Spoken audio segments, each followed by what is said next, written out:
دیکھے گا اس کے سامنے آئے گا.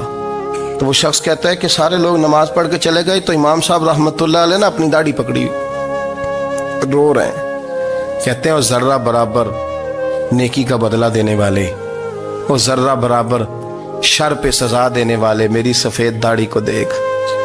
مالک میرے ذرے ذرے سامنے نہ لانا، لوگ تو میری بڑی قدر کرتے ہیں دنیا، میں تو بڑا پہچانا جاتا ہوں، لوگ تو میری راہوں میں پھول لیے کھڑے ہوتے ہیں، مجھے بڑا نوازتے ہیں. قیامت میں رسوا نہ کر دینا، میرے لیے مشکل ہو جائے گی. وہ کہتے ہیں میں نے امام صاحب کا درد دیکھا، مجھے کوئی کام تھا تو میں چلا گیا. میں نے کہا کہ وہ اس وقت اللہ کے حضور حاضر ہیں تو میں دوبارہ آؤں گا.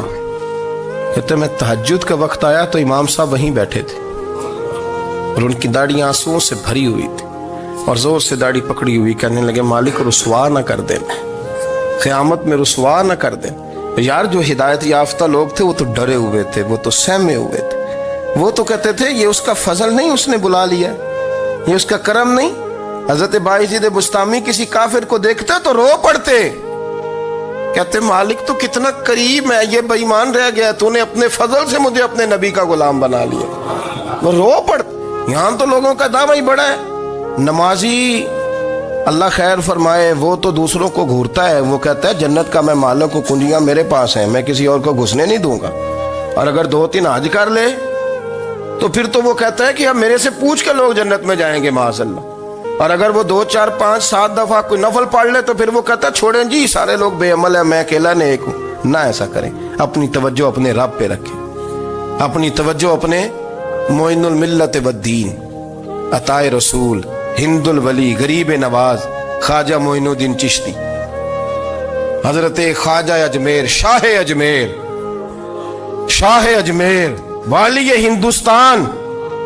آخری عمر میں نا سارا دن روتے گزر جاتا، ساری رات روتے گزر جاتے، ذرا سی کوئی بات کرتا تو رو پڑتے، آنکھیں آنسوں سے بھری رہتی. کئی دفعہ اپنے بھی پریشان ہو جاتے ہیں نا کہ یار تو ایک بات کی جان ہی نہیں چھوڑ رہا.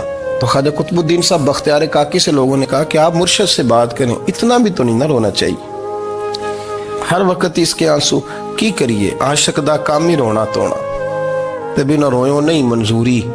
یہ عاشق سدا ہی روندا رہندا ہے، پاویں وصل ہوئے تے پاویں دوری.